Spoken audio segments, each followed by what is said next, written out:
গরিব মানুষের প্রতি সবার প্রেম ভালোবাসা জাগে না। এই কুয়েতি 14 বছরের আব্দুর রহমান নামের এই ছেলেটা কি করছে জানেন? মায়ের ব্যাংক কার্ড চুরি করে, বাবার গাড়ির চাবি চুরি করে ছেলেটা কি করছে? রেস্টুরেন্টে চলে গেছে। সেখান থেকে ইফতারি কিনেছে এক গাড়ি কিনে, যেখানে প্রবাসী বাংলাদেশিরা যে লেবার ক্যাম্প থাকে সেই লেবার ক্যাম্প এরিয়ায় গিয়ে সে ইফতারি বিলি করতেছে। ইতিমধ্যে তার মায়ের মোবাইলে ওটিপি চলে গেছে, মেসেজ যে এত টাকা পারচেস করা হয়েছে। পরবর্তীতে মা দেখেছে আমি তো এই টাকা তো পারচেস করি নাই অমুক মার্কেট থেকে। সাথে সাথে ব্যাংক কার্ড দেখে যে ব্যাংক কার্ডটাও নাই। তার বাবাকে জিজ্ঞেস করে, বাবা বলে গাড়ির চাবিও নাই, ছেলে কই? তো বড় ভাই সহ বাবার ছেলেকে খুঁজতে গেছে, গিয়া দেখে যে সেই ইফতারি বিলি করতেছে বাংলাদেশিদের বা ইন্ডিয়ানিদের মাঝে। কথা বুঝছেন?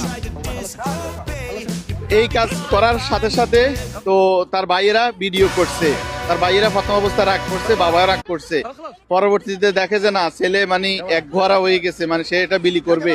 তাকে জিজ্ঞেস করতেছে কেন? সে বলতেছে এটা বিলি করলে সওয়াব হবে, এটা বিলি করলে আল্লাহ আখেরাতে আমাদেরকে ক্ষমা করে দেবে, এটা আমাদের উপরে হক। আলহামদুলিল্লাহ। এই ভিডিওটা যখন সোশ্যাল মিডিয়াতে ছড়িয়ে পড়ে তখন ছেলেটা প্রশংসায় ভাসতেছে। এবং কি তার বাড়িতে অসংখ্য তার আত্মীয় স্বজন, ধরেন এলাকাবাসী তার বাড়িতে এসে ভিড় করতেছে। মোটামুটি পুলিশ এসে মানুষকে কন্ট্রোল করতেছে এখানে। কথা বলছেন, তার সাথে সাক্ষাৎকারের জন্য।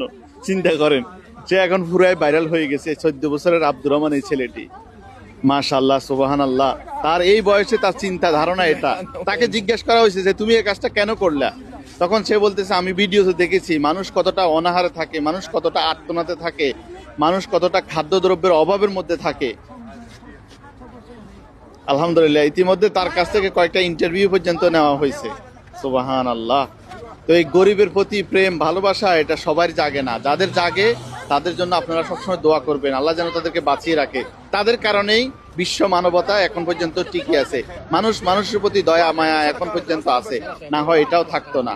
আলহামদুলিল্লাহ। সবাই তার জন্য দোয়া করবেন, আল্লাহ যেন তাকে নেক হায়াত দান করে। এই ছেলেটা আমি মনে করি ইনশাআল্লাহ ভবিষ্যতে সে বড় হলে তার বাড়িতে যারা ড্রাইভিং করবে বা যারা কাজের লোক হবে তার প্রতি সে অনেক দয়ালু হবে, অনেক রহেম হবে, সে রহেম করবে।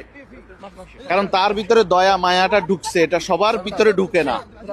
যার ভিতরে একবার ঢুকে সে মানুষের প্রতি দয়া করে, মানুষের প্রতি রহম করে, এটা সবার পক্ষে সম্ভব হয় না। ভিডিওটি ভালো লাগলে অবশ্যই লাইক কমেন্ট শেয়ার করে অন্যকে জানার সুযোগ করে দিবে।